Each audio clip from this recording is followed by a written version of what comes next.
नमस्कार, स्वागत है आप सभी का आपके अपने YouTube channel Khuman Hindi tutorial पर।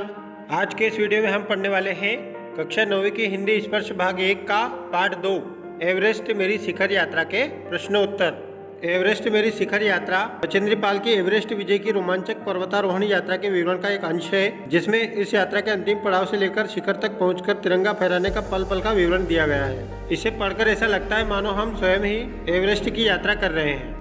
इस पार्ट को हम पिछले वीडियो में पढ़ चुके हैं। यदि आपने वो वीडियो अभी तक नहीं देखा है तो इस वीडियो के डिस्क्रिप्शन में उस वीडियो की लिंक दी गई है, जहाँ पे जाकर आप वो वीडियो देख सकते हैं। और यदि आप इस पार्ट के प्रश्नोत्तर लिखना चाहते हैं तो वीडियो को बीच में रोककर स्क्रीनशॉट ले सकते हैं। चलिए शुरू करते हैं पार्ट 3 एवरेस्ट मेरी शिखर यात्रा प्रश्न अभ्यास। निम्नलिखित प्रश्नों के उत्तर 25 से 30 शब्दों में लिखिए। पहला प्रश्न है, नजदीक से एवरेस्ट को देखकर लेखिका को कैसा लगा? तो उत्तर इस प्रकार होगा। लेखिका ने नमचे बाजार पहुंचकर पहली बार एवरेस्ट को नजदीक से देखा। उसने एवरेस्ट पर एक भारी बर्फ का फूल यानी प्लूम देखा, जो पर्वत शिखर पर लहराता हुआ ध्वज के जैसा लग रहा था। इसे देखकर वह उसके प्रति विचित्र रूप से आकर्षित थी। नजदीक से एवरेस्ट को देखने पर लेखिका भौचक्की रह गई। उसे टेढ़ी मेढ़ी चोटियां ऐसी लग रही थी मानो कोई बर्फीली नदी बह रही हो।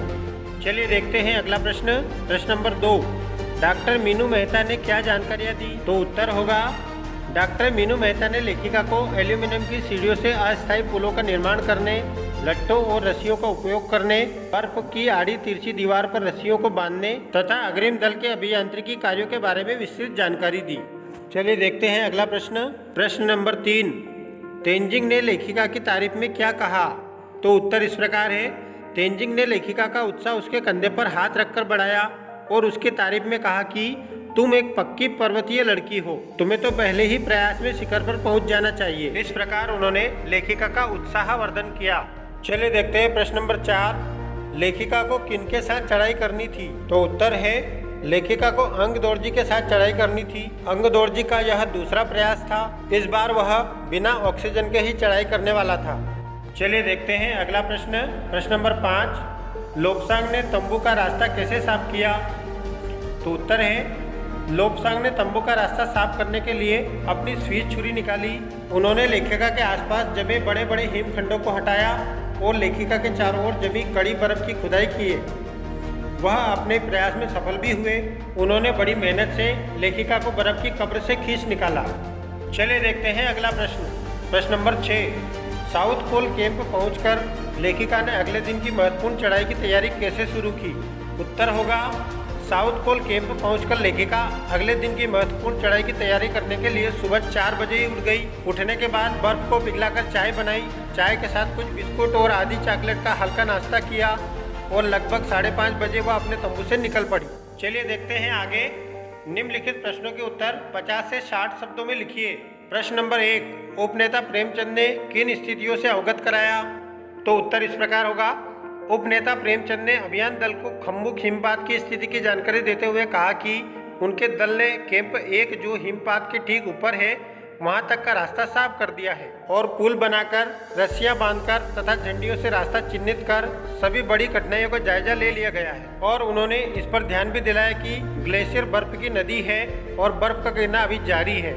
हिमपात में अनियमित और अनिश्चित बदलाव के कारण अभी तक के किए गए सभी कार्य व्यर्थ हो सकते हैं और हमें रास्ता खोलने का काम दोबारा करना पड़ सकता है। चलिए देखते हैं अगला प्रश्न। प्रश्न नंबर 2, हिमपात किस तरह होता है और इससे क्या क्या परिवर्तन आते हैं? उत्तर होगा, बर्फ के खंडों का अव्यवस्थित ढंग से गिरना ही हिमपात कहलाता है। ग्लेशियर के बहने से बर्फ में हलचल मच जाती है। इस कारण बर्फ की बड़ी बड़ी चट्टानें तत्काल गिर जाती है। इस अवसर पर स्थिति ऐसी खतरनाक हो जाती है कि धरातल पर दरार पड़ने की संभावना बढ़ जाती है। अक्सर बर्फ में गहरी चौड़ी दरारें बन जाती है। वहीं आने जाने के रास्ते बंद हो जाते हैं और हिमपात से पर्वतारोहियों की कठिनाइयाँ बहुत अधिक बढ़ जाती है। चलिए देखते हैं अगला प्रश्न। प्रश्न नंबर 3, लेखिका ने तंबू में गिरे बर्फ पिंड का वर्णन किस तरह किया है? उत्तर होगा, लेखिका ने तंबू में गिरे बर्फ पिंड का वर्णन करते हुए कहा है कि वह लोहत्से की बर्फीली सीधी ढलान पर लगाए गए नायलॉन के तंबू के कैंप 3 में थी। लोब्सांग और तशारिंग उनके तंबू में थे। अचानक रात 12:30 बजे उसके सिर पर कोई सख्त चीज टकराई और उसकी नींद खुल गई। तभी एक जोरदार धमाका हुआ और उसे लगा कि एक ठंडी बहुत भारी चीज उसके शरीर को कुचलती चल रही थी। इससे उसे सांस लेने में कठिनाई हो रही थी और उसके समझ में कुछ भी नहीं आ रहा था। चलिए देखते हैं अगला प्रश्न। प्रश्न नंबर 4, लेखिका को देखकर की हक्का बक्का क्यों रह गया? तो उत्तर कुछ इस प्रकार होगा।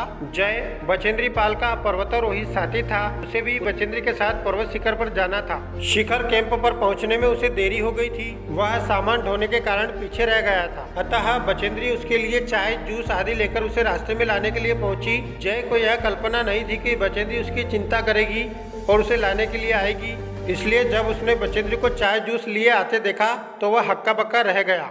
चलिए देखते हैं अगला प्रश्न। प्रश्न नंबर 5, एवरेस्ट पर चढ़ने के लिए कुल कितने कैंप बनाए गए, उनका वर्णन कीजिए। तो उत्तर कुछ इस प्रकार होगा। एवरेस्ट पर चढ़ाई के लिए कुल 5 कैंप बनाए गए थे। उनके दल का पहला कैंप 6000 मीटर की ऊंचाई पर था, जो हिमपात से ठीक ऊपर था। दूसरा कैंप यह उनकी चढ़ाई के रास्ते में था। कैंप 3 लोयत्से की बर्फीली सीधी ढलान पर बनाया गया था, यहाँ नायलॉन के तंबू लगाए गए थे। कैंप 4 साउथ कोल पर बनाया गया था, यह 7900 मीटर की ऊंचाई पर बनाया गया था। कैंप 5 यह अंतिम कैंप था, यहाँ से 2000 मीटर की दूरी पर एवरेस्ट का शिखर चूमा जा सकता था। चलिए देखते हैं अगला और अंतिम प्रश्न। चढ़ाई के समय एवरेस्ट की चोटी की स्थिति कैसी थी? तो उत्तर होगा, जब बचेंद्री पाल एवरेस्ट की चोटी पर पहुंची तो वहाँ चारों ओर तेज हवा के कारण बर्फ उड़ रही थी। बर्फ इतनी अधिक थी कि सामने कुछ नहीं दिखाई दे रहा था। पर्वत की शंकु चोटी इतनी तंग थी कि 2 आदमी वहां एक साथ खड़े नहीं हो सकते थे। नीचे हजारों मीटर तक ढलान ही ढलान थी, अतः वहां अपने आप को स्थिर खड़ा करना बहुत कठिन था। इस स्थिति में अपने आप को सुरक्षित महसूस करना सबसे कठिन था। फिर उन्होंने बर्फ के फावड़े से बर्फ तोड़कर अपने टिकने योग्य स्थान बनाया।